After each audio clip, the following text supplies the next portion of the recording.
Hello guys, അസ്സലാമു അലൈക്കും. Welcome to Sana's vlog. ഇനി ഞാനും ഉമ്മച്ചിയും കൂടി അനിയത്തിയുടെ ചെറിയൊരു ഫംഗ്ഷന് വേണ്ടി പോണതാണ്. അപ്പോൾ അവൾ 10th അപ്പോൾ ഫുൾ A+ ഉണ്ട്. അപ്പോൾ അവൾക്ക് കാര്യം ഒരുപാട് ട്രോഫിയൊക്കെ കിട്ടിയെങ്കിലും സ്കൂളിൽ നിന്ന് ഒഫീഷ്യലി ഇന്നാണ് കിട്ടണേ. അപ്പോൾ 10:30ക്കാണ് പരിപാടി. അപ്പോൾ ഞാനും ഉമ്മച്ചി അത് കാണാൻ വേണ്ടി പോണതാണ്. അപ്പോൾ ഇതാണ് സ്കൂള്. ഞാൻ 5ാം ക്ലാസ് മുതൽ +2 വരെ ഇവിടെയാണ് പഠിച്ചത്. അവൾ 3 മുതൽ 10 വരെ ഇവിടെ തന്നെയാണ് പഠിച്ചത്. ഇപ്പോൾ +1 +2 ഇവിടെ തന്നെയാണ്.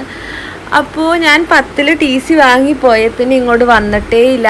കാര്യം ഇവിടെ പഠിച്ചെങ്കിലും +1 +2 കുറച്ച് മാറിയാണ്. അതുകൊണ്ട് തന്നെ ഞാൻ ഇങ്ങോട്ട് വരാറേ ഇല്ല. പിന്നെ ഇത് എൻ്റെ ഫ്രണ്ട്സിൻ്റെയൊക്കെ ഫേവറേറ്റ് സ്പോട്ടാണ്. ഇത് LKG UKG 1-2 ക്ലാസ്സിൻ്റെ ടോയ്ലറ്റാണ്. ഇവിടെ മിററുള്ളൂ. ഞങ്ങളുടെ ടോയ്ലറ്റിലാണ് ഈ മിററില്ല. അപ്പോൾ ഞങ്ങൾ ഉച്ച സമയങ്ങളിലൊക്കെ ഇടയ്ക്കൊക്കെ ആ വഴി പോവാറുണ്ട്. പിന്നെ ഇതാണ് ഞങ്ങളുടെ ക്ലാസ് റൂം 10th. പിന്നെ ഞങ്ങൾ ഇൻ്റർവെൽ സമയമാകുമ്പോൾ ഇതിലെ പോവും. അപ്പോൾ ഇതിലെ പോകുമ്പോൾ ഞങ്ങൾക്ക് എന്തായാലും ഇതിലെ ഒന്ന് ഊർന്ന് ചാടണം. അപ്പോൾ ഞങ്ങൾ ഓരോരുത്തരായി ഊർന്ന് ചാടും. അത് ഞങ്ങളൊരു വിനോദമായിരുന്നു. പിന്നെ ഇതാണ് ഞങ്ങളുടെ സ്വർഗം. ഇവിടെ ഇങ്ങനെയൊന്നും അല്ലായിരുന്നു കേട്ടോ. ഞങ്ങൾ പഠിക്കുമ്പോൾ സംഭവങ്ങളേ ഉണ്ടായിരുന്നില്ല. ഇവിടെ ഒരു കസേര പിന്നെ ആ സ്ലാബും ഉണ്ടാവും. ആ സ്ലാബിൻ്റെ മുകളിൽ ഞങ്ങൾ കുറച്ച് പേരിരിക്കും. ഒരാൾ ആ കസേരയിൽ ഇരുന്ന് ഞങ്ങൾ ഇങ്ങനെ ചർച്ച ചെയ്യും. ഇനിയിപ്പോൾ നമുക്ക് മെയിൻ പരിപാടിയിലേക്ക് എടുക്കാം. ഇവിടെയാണ് ഫംഗ്ഷൻ നടക്കണേ. അപ്പോൾ ഇപ്പോൾ എല്ലാവരും ഒന്നും വന്നിട്ടില്ല. ഇതാണ് ആൾ ഫുൾ A+ വാങ്ങിയ ഞാൻ പറഞ്ഞ അനീത്തി ഇവളാണ്. പിന്നെ ഇപ്പോൾ ഫംഗ്ഷനൊക്കെ അത്യാവശ്യം തുടങ്ങി. ഓരോരുത്തരും ഇങ്ങനെ ഇപ്പോൾ ഒരു പരിപാടിയായ പ്രസംഗവും കാര്യങ്ങളൊക്കെ ഉണ്ടാവുമല്ലോ.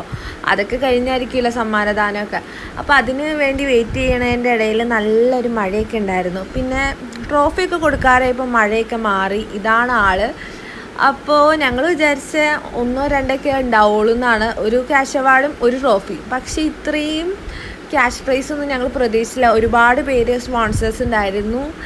ഇതിനു മുമ്പ് പഠിച്ച ടീച്ചേഴ്സ്, അതേപോലെ തന്നെ എന്തൊക്കെയോ ട്രസ്റ്റിൻ്റെ വക, അങ്ങനെ ഒരുപാട് സമ്മാനമൊക്കെ ഉണ്ടായിരുന്നു. അങ്ങനെ അവിടുത്തെ പരിപാടിയൊക്കെ കഴിഞ്ഞ് ഞങ്ങൾ ഇറങ്ങിയപ്പോൾ ഈ ഒരു കട ഞാൻ നോട്ട് ഇട്ടേണ്ടായിരുന്നു. വന്നപ്പോൾ തന്നെ തിരിച്ചു പോകുമ്പോൾ എന്തായാലും ഇവിടെ കയറണമെന്ന്. കാരണം ഈ കുട്ടി കുട്ടി കട കാണുമ്പോൾ എന്താണെന്നറിയില്ല, കയറാനൊക്കെ തോന്നും.